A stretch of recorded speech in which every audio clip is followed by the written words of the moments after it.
back in 2007, I first had gotten into you, and I just went OCD and every day, all day, Abraham, Abraham, Abraham. And I got into my stream, and I started to just ride the wave, and then I began to manifest in big ways, telling all my friends would see, well, Billy, what's going on? I told them, Abraham, Abraham, Abraham, right?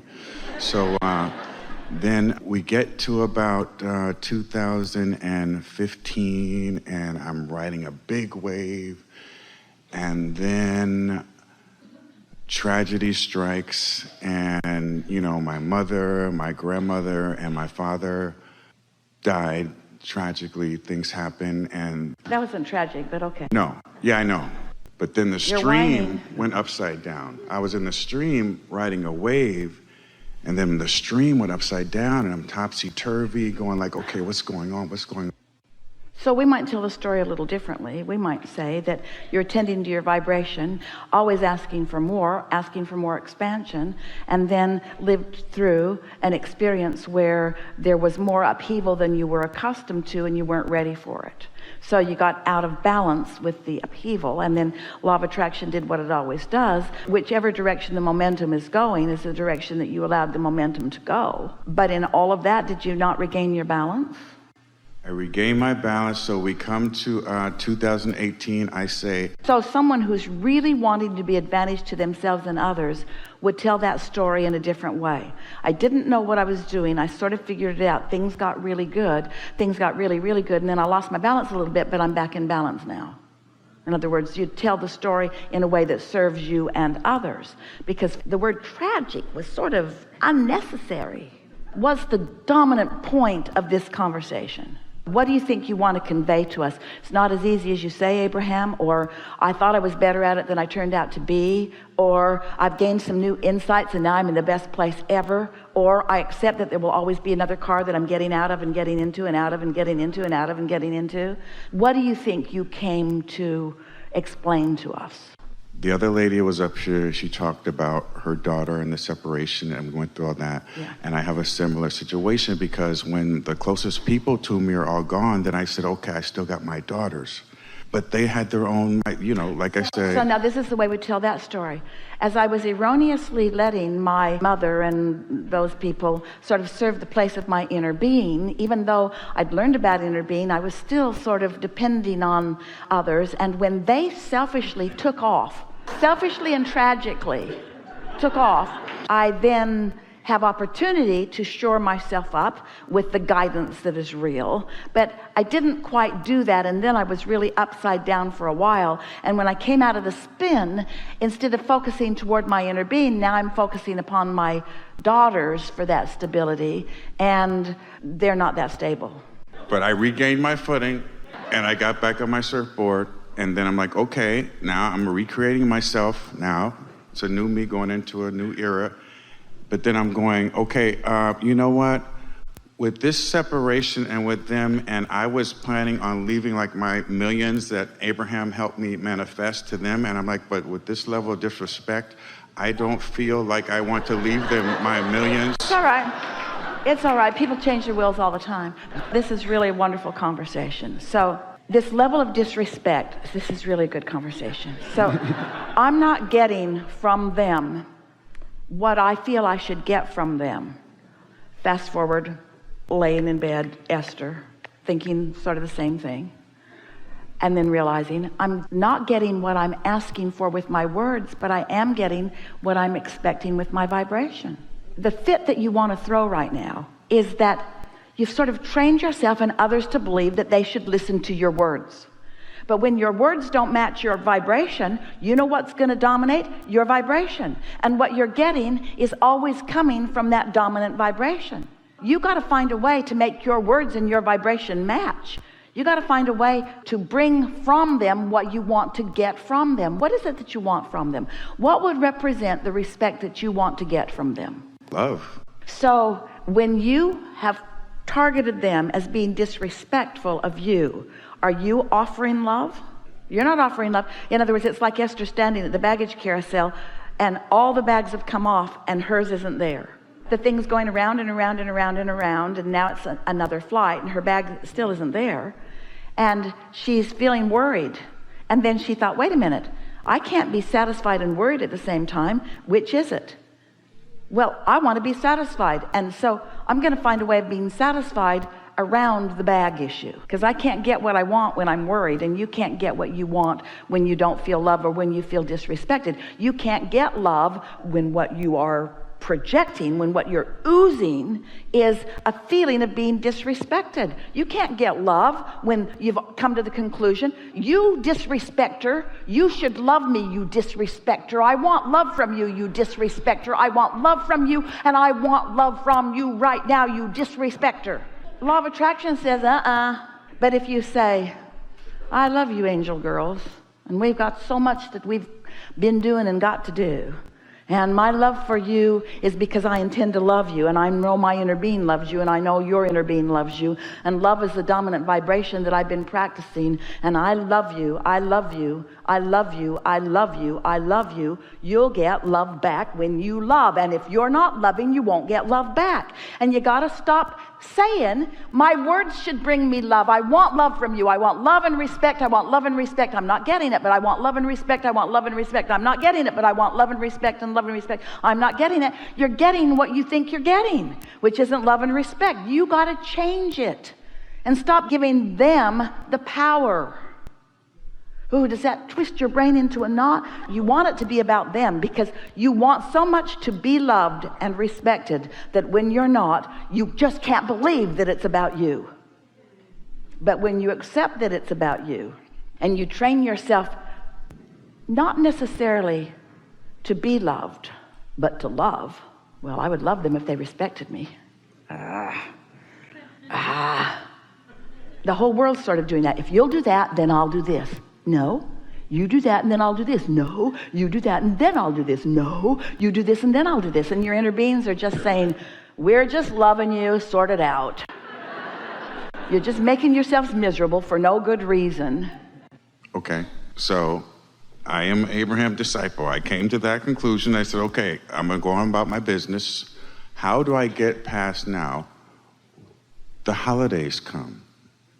People are with their kids. I got to fly off away from here, not go to gatherings from others because I feel pain, because I can't control their vibration or the relationship. I can let it go in love, but then how can I go? I don't see any evidence of that yet. It's a theory. It's a theory.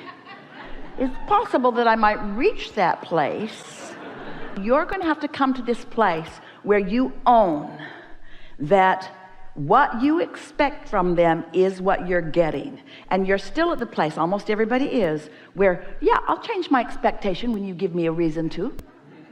When you start behaving the way I need you to, then I'll change the way I perceive you. We say, that's not ever going to be the path. It's not what you know, it's not what your inner being knows, and it's not what you want to teach them. You are an unconditional offer of love. You love because it's your nature to love, not because they're lovable. And so where you're crossways is you'll say, I'll love them when they respect me, and I'll give them my millions when they respect me. And we say, if those are the stakes, then you might as well write them out of the wheel right now. The last thing that you want to do is control their behavior on the promise of millions.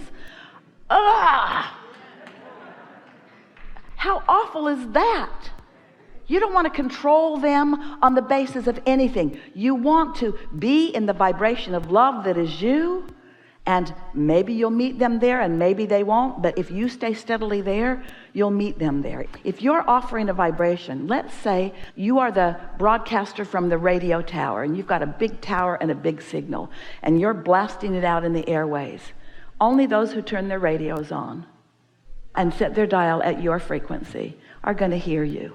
The tower doesn't say, got your radios on? Because we're not turning on our broadcaster until you've got your radios on. They send out bulletins. Everybody in the area, turn your radios on and set it to, and then we'll broadcast. They just broadcast. And because they're steady in their broadcast, then they pick up their audiences. Sometimes their audience stumbles across them. Sometimes their audience was just surfing around. They didn't even know they were looking for them, but they found something they liked there. Your inner being is always offering this vibration of love, which means sometimes if you're in the vicinity, you can hook up with it and you feel great. And you want to do the same for the people in your world. You want to be tuned in, tapped in, turned on to your source and flowing it, which takes some focus and some deliberate intention and some awareness of how you feel, until you're just offering that vibration and offering that vibration. And sometimes they'll be in the vicinity and you'll have a real good time, and sometimes you'll be there and they won't be there. But one thing you can be sure of, you can be there more of the time, so the odds are greater of rendezvousing with them. But most people want to turn that on their head. No, they need to get there and they need to send me a memo. Dear Father, we have decided to respect you.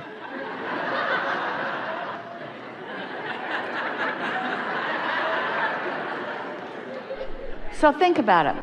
Think about it not just being your children. Think about it being the world at large, humanity at large. And think about how if you are living conditional love, which most people are, which means if they are behaving in a certain way, when you see things that make you feel good and you look at them, you feel good. And then the tendency is to say, I want to promote more of that. I'll vote for that. And when you see things that cause you to feel bad, you say, I'll vote against that. But what you don't realize is you're voting for whatever you're giving your attention to, because that's the way you really cast your votes. Think about your two options.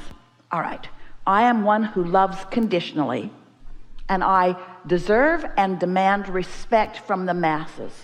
So I'm going to send out a massive group email announcement. I'll get on all the platforms. There's a lot and more coming every minute. I'll get on all the platforms and I'll send my face out over the airways, and it will say, when you see this face, this is what I need from you.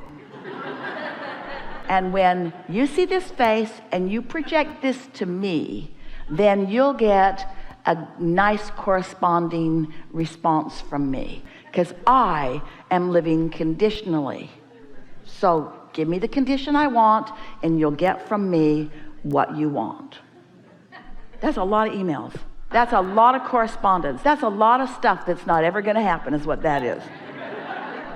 Or you could say, I have an inner being who loves, and I can feel when I'm in the vicinity of that and when I'm not. So I'm just going to practice being there as much as I can. That's all you got to do. Just practice being there until after a little while, you're just going to be there. And somebody can have an off moment and you'll just love them anyway, because your love for them is not dependent upon what they're doing in any moment in time. You give them the benefit of the doubt. You know, sometimes they're on, sometimes they're off. Maybe they know about their inner beings, maybe they don't, but words don't teach. Only life experience does. And wouldn't you just love to be the one in so many people's lives who they said about you, I just always felt better when I was with him. He just always made me feel better. That person always brought the best out in me.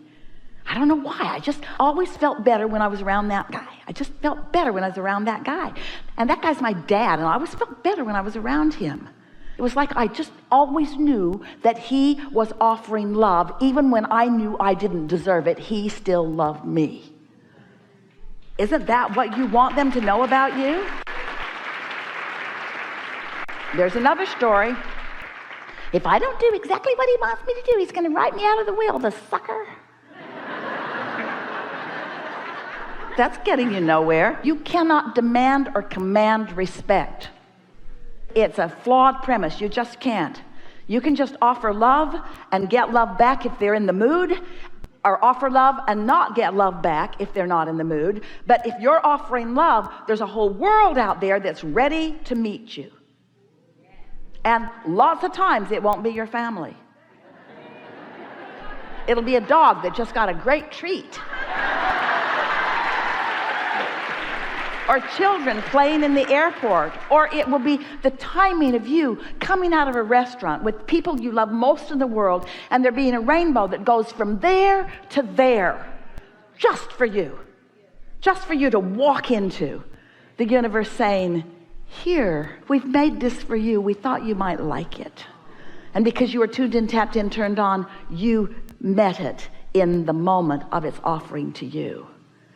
and you weren't dependent upon that person or that person or that person's respect, because the entire universe adores you.